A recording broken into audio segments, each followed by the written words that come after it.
we're going to talk about Ban Bo Fisheries Dialogue. All year long, we've been discussing issues such as the close season, cycle, and others relating to the fisheries industry, and some of them were captured in the 2020 budget.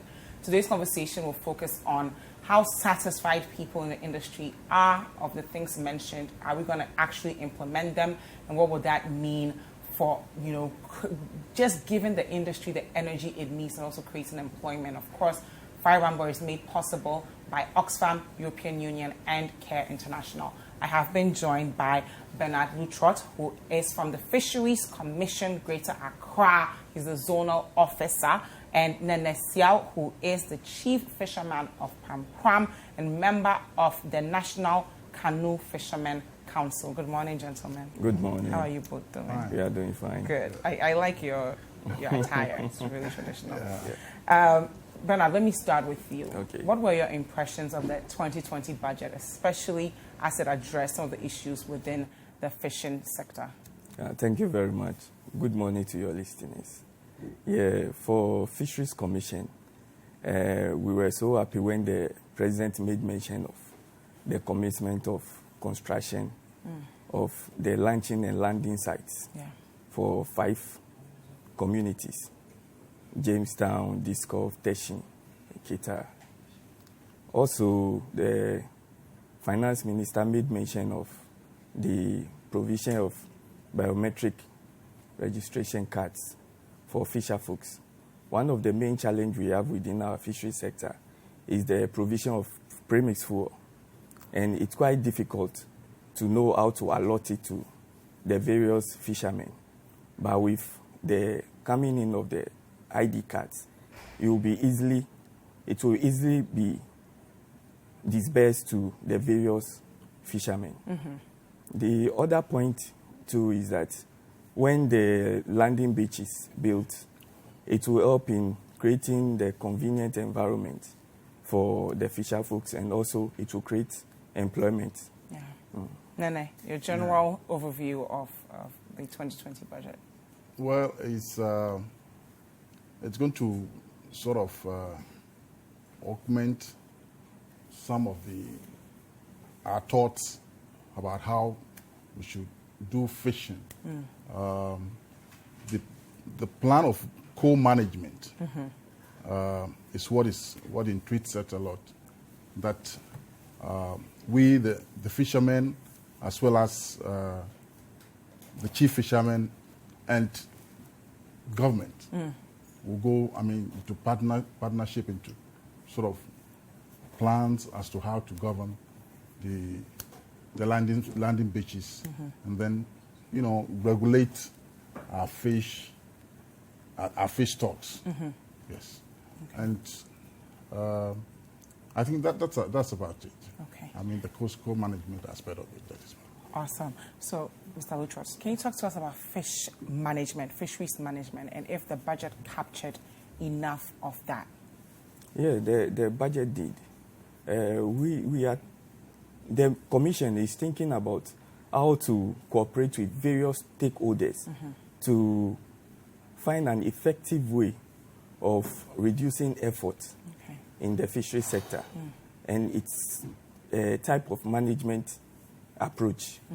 Actually, we are trying to tackle it from the approach of ecosystem management. That's making sure that you reduce effort and at the same time reduce the illegalities that are within the sector. So by so doing, we will be cooperating with the fishermen. They will be setting up community watchdog members they will be giving incentives that will help them to capture those who are doing illegalities on the sea. But we've talked to some of the fishermen, and they say things like, we already act like watchdogs, but we don't see these people being punished. So beyond that watchdog thing on a local level, how do they hold the higher level people who are making millions of the sector illegally accountable so that the watchdog thing will make sense? Yeah, that's very true. Usually they report of illegal activities, but you need concrete evidence to prosecute those who are doing those illegal activities. So we are currently training them Okay. on how to take video shots and pictures that will give credible evidence so that when they are sent to court, they can easily be prosecuted. Okay, Nene, I'll go straight to the issue of cycle that a lot of you have been complaining about. And for the benefit of our viewers, cycle is just when someone illegally takes the small fishes that are meant for our local artisanal fishermen, take them and sell them back to them, right? So these foreign companies that come into the country, they're supposed to take a certain type of fish and leave the ones that are meant for our local fishermen. They not only take the ones they're supposed to take, they also take the fingerlings and then sell it to our fisher folks. And that's millions of dollars that we lose every year. Were you satisfied with how it was captured in a budget as far as fighting cycle? Yes, I would say yes and no. Yes, because before then, the Association of Tuna Industries, they have come out with a report saying that they have sort of ceased the operations of cycle. Yes, so they are no more operating it. In fact, we want to see it come into effect, or see it practice, visibly. On the ground. Yes, and no, because it's taken a long time for government to come out with something like this. In fact, we know the points that cycle is operated. Wow. We have the sites. We can easily mention it offhand. But no action has been taken against them. That is why I would say no to that effect. But cycle, we go out and then we buy fish. Yeah. But where we catch this fish is a problem. We have earmarked zones for these trawlers to operate. Yeah. But they operate within our waters, where the canoe fishermen Are supposed to do. And so that is how come, they trawl and then they catch a lot of fish which are not meant for their purpose. So that's how come they also sell this kind of fish to us. Yes, and it is bad. But beyond the budget, do you think we should be doing more as far as prosecuting these guys and actually finding them for the fisher folks to see that really government is serious about fighting this issue, the same way we did with Galamsey and the others? Yes, because, we've set up this, the naval marine police and that kind of thing to sort of patrol our waters and then to hold these people accountable. But you see, little has been done on that front. That's how come they're also going away with it. Yeah. With this. Like I said before, we know the sites where this practice is going on. At least if we keep watch over those sites, we can easily apprehend these people and, put a stop to it. To add to its views, I think what the Commission is currently doing is to put observers. They are trained technical men on board trawlers so that they'll be observing what they are practicing. And usually when they land, they then write reports on their catches. And we use these to prosecute them. As I said, if you don't have concrete evidence, it's quite difficult for you to prosecute. But Bernard, we've been talking about this all year, right? Yes. And we've had several fisher folks come on this show to tell us that sometimes we give all the evidence and we don't see the accountability bit. I don't know if it's like lack of willingness on the part of the government agencies or corruption or whatever the case may be, but they see Mr. whoever who is not Ghanaian on the sea doing something illegal, they report it, and the next thing you know, the person is back there doing the same thing again. It demoralizes you from being the watchdog and reporting. Yeah, that's very true. What's the actual issue with just destroying this cycle problem once and for all? The prosecution is going on. Just last 2 months, a vessel was arrested. Okay. They were sent to court because we had much evidence. They were charged over $1 million. Nice. Yes. So I would say it's the communication. Okay. Although we are catching them, we are prosecuting some of them, but the result is not coming out from that angle. So most of our fisher folks don't know that some of these prosecutions are being done. Okay. So I think if we come out with those informations, it will help to let the fisher folks know that, the Fisheries Commission, the ministries are doing their part. Okay. Yeah. Let's talk about the close season. A couple of months ago, some of the fisher folks came on the show and said, when they mentioned that we're going to have a close season, we complied. But then we saw some other people still going about their business and no one held them accountable. Were you satisfied with how it was captured in the 2020 budget? No. Okay. Why not? The close season, traditionally, yes, we have a way of doing our own close season. Yes. We know the months when the fish stock, or the fish have to rest, or, spawn and get, yes. But all then, the energy. Yes. And then we are bringing a close season of a month, whilst the other operators are going to fishing. It will not help the system. Okay. Yes, at least from the scientific evidence, we have learnt that it will be proper for us to do the close season in June, July, August. Yes. Thereabout. Yes, and that will help. Another fact, what happened was the close season for a month was not satisfactory, and that we never got what we wanted.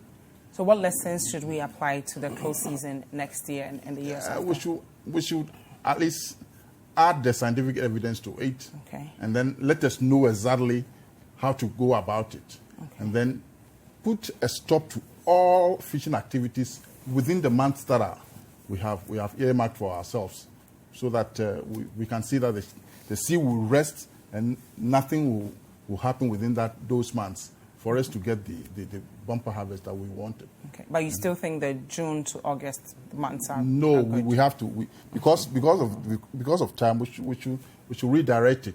Okay. Like I'm saying that we should add different scientific evidence to guide to the guide months. it. Yes. Okay. Yeah, the spawning periods for the species that we are trying to replenish, they have the minor seasons and they have major season for spawning.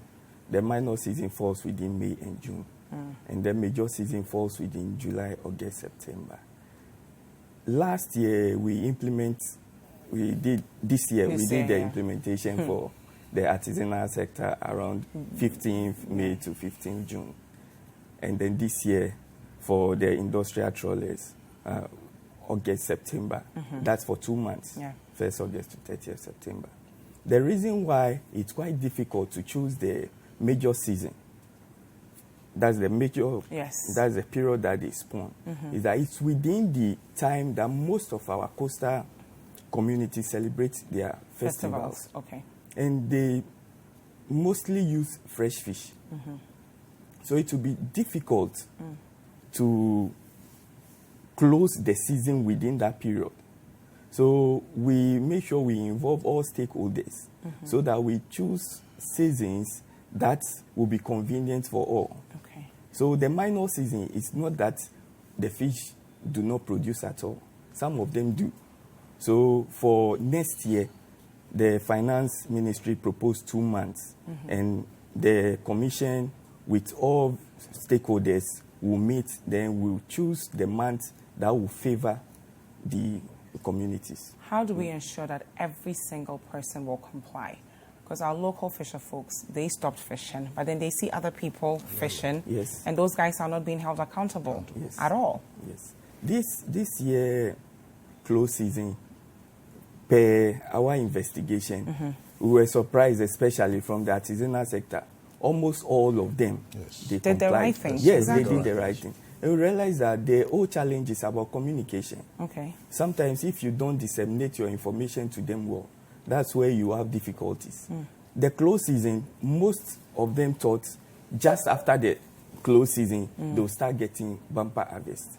But the close season was put in place for the fish to spawn. So when they spawn, the juveniles is what you get. And we expect the juveniles to grow. And it will take months for them to grow. Are we going to arrest the people who will be fishing in the close season while our local fisher folks have stopped fishing? Definitely. We've empowered our naval and the marine police and our MCS, they will be doing patrolling.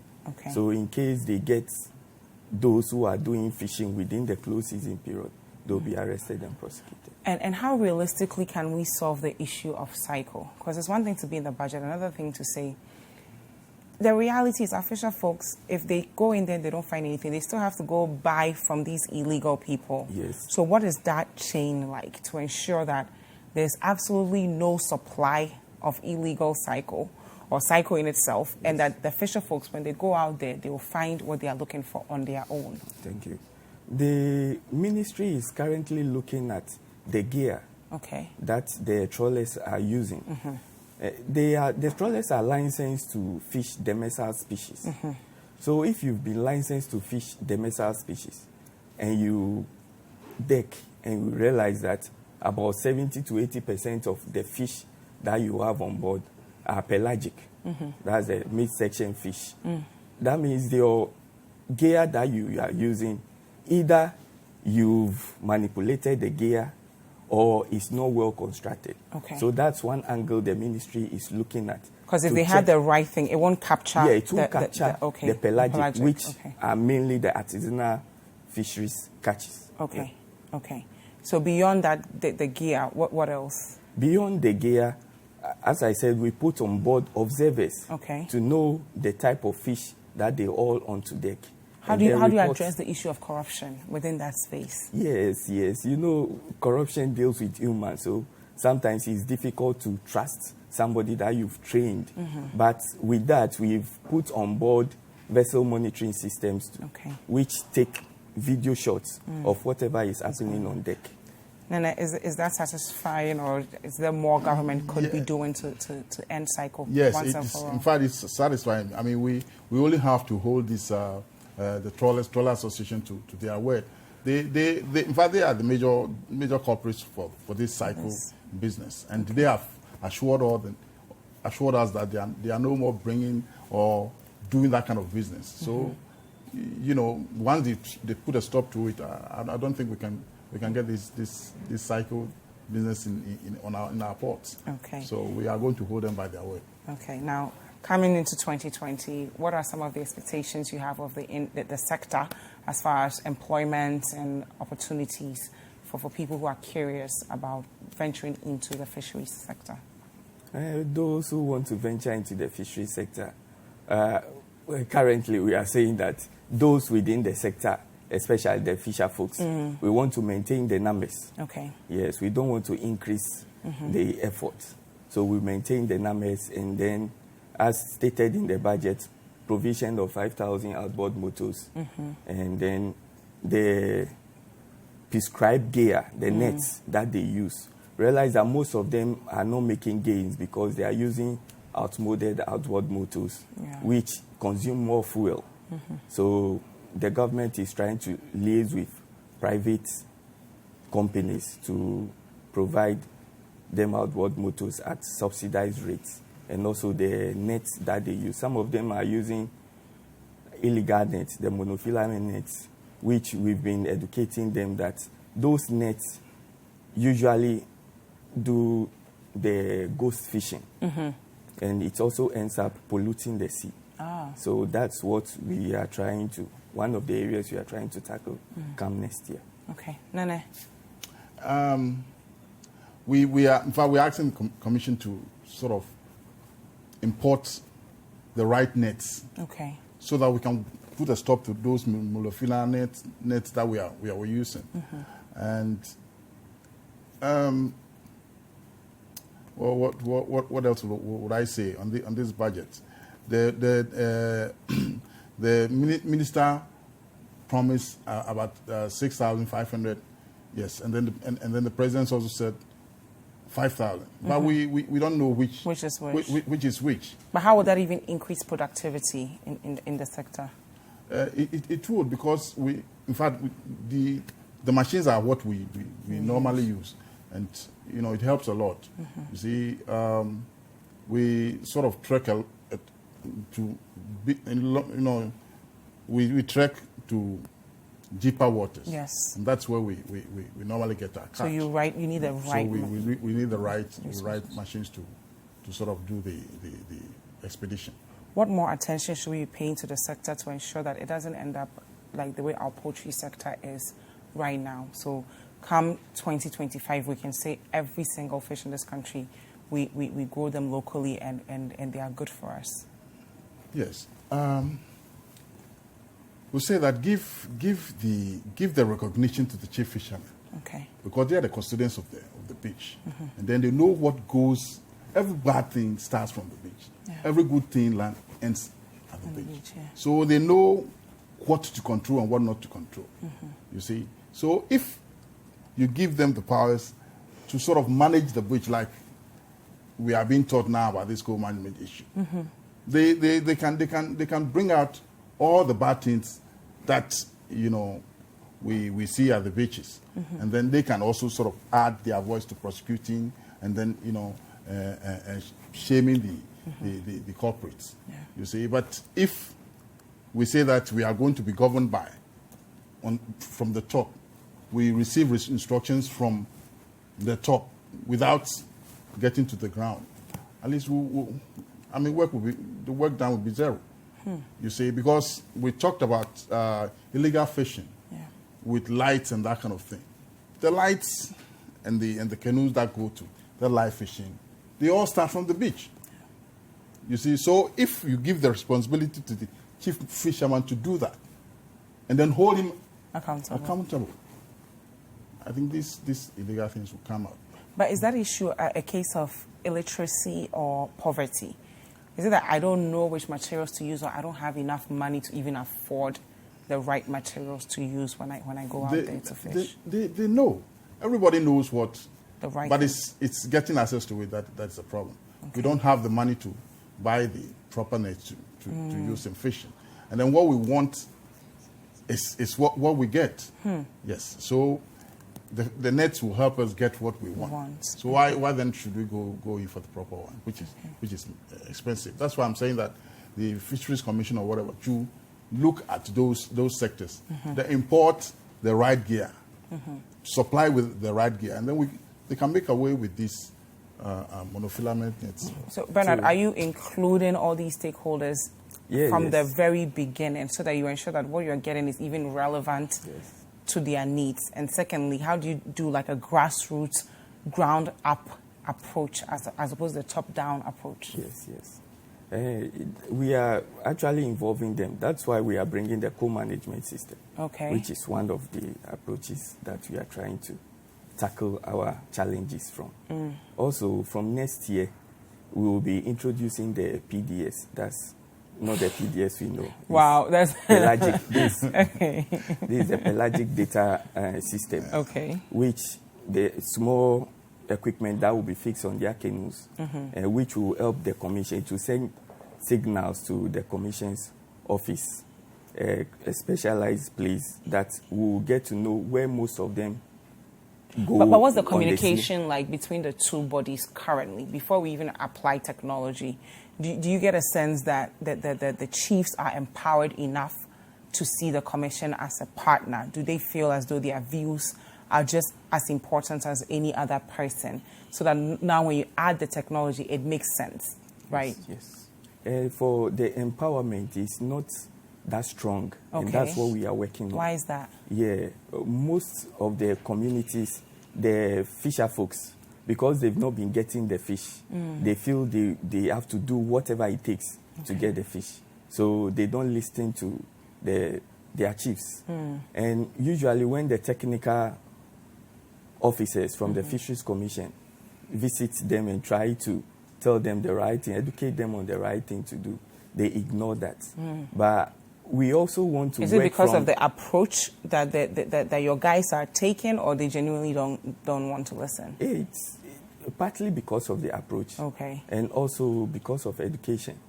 Yes. Most of them, they have the mindset that the fish is there. You get the fish. But because of even climate change, it's quite difficult to get the fish now. And now pollution. Most of these plastic bags moving into the water, it also drives the fish away. So as Nene said, they have to go into deeper waters before they get the few that they will catch. So per the PDS system that I'm saying, it will help us to collect data, to give them information on where exactly they can get their fish.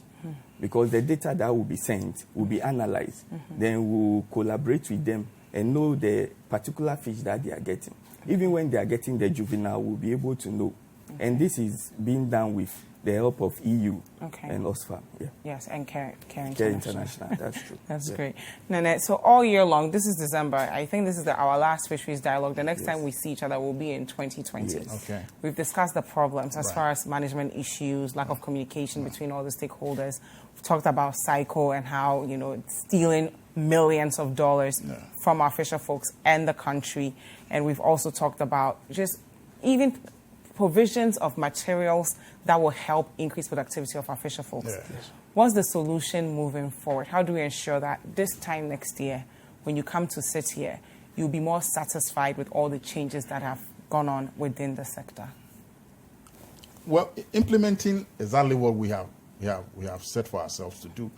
I mean, getting them the right gear, and then getting them the machines to work with, and then, like he talked about educating the fisher folks on where and how to fish in this modern era. You see, we sort of learned our fishing from our forefathers, which was handed over down to us. And then the way they did with smaller canoes and that kind of thing is different from what we are doing now. You see, so like he said, we need a lot of education on that front. And then there's scientific evidence that we should close the season for 2 months, 3 months, 4 months. They should let us know. They should let us see. You see, and then the last time we learned something about the pollution in our waters, because we go far and then the distance that we go, we sort of catch debris, rubbish, and that kind of thing. You see, and I understand Cape Coast University is doing something on that front. In fact, we'd like to get the data and then the message on that, so that we can also educate our fisher folks to where to go. And I'm sure that if these things are implemented by next year this time, we'll be smiling. And, yes. Oh, you're smiling this year. Yeah, that's true. If we are able to implement all that has been stated in the budget, especially the simultaneous implementation of the closed season for the 2 months, all fleets will be closed, so that at least we know that no one is fishing at that particular moment. It will help, and next year by this time we'll smile. You'll smile. Yeah. Okay. I'm glad that next year by this time we'll smile. Any message for our local fisher folks who are listening on complying with authorities when they come to meet them, in as much as they might not get where they are coming from, and they might have genuine concerns, right? Especially with the closed season. If they are doing the right thing and they see other people doing the wrong thing and those people are not being punished, it's difficult for them to do it again next year, because that's money's being lost. So any message to them as Nene on how to grace the new year with a bit of optimism? We only have to ask them to exercise restraint and go about the fishing the normal way. Disregard the illegal way, because now the law is going to bite. And we would not like our fisher folks to be getting that way. So do the right thing. Thank you. Do the right thing. Thank you so much. Luthrodt is a Fisheries Commission Greater Accra Zonal Officer, and Nene Siao is the Chief Fisherman Pram and member of National New Ningo. Yes. Okay, New Ningo Chief Fisherman and member of the National Canoe Fishermen Council. That's right. Thank you both so much for being here. And they are part of the Ban Bo Fisheries Dialogue. It's made possible by the European Union, Care International, and Oxfam. We've talked to them all year. And I must personally say I've learned so much about the industry because of these conversations. I hope you've learned a lot as well. We hope you've enjoyed the show. Make sure you subscribe, like, comment, and share with your friends. This is Breakfast Daily on Citi TV. Join the Breakfast Daily team Monday through Fridays from 7:30 a.m. to 10. Join us for breakfast daily, only on Citi TV.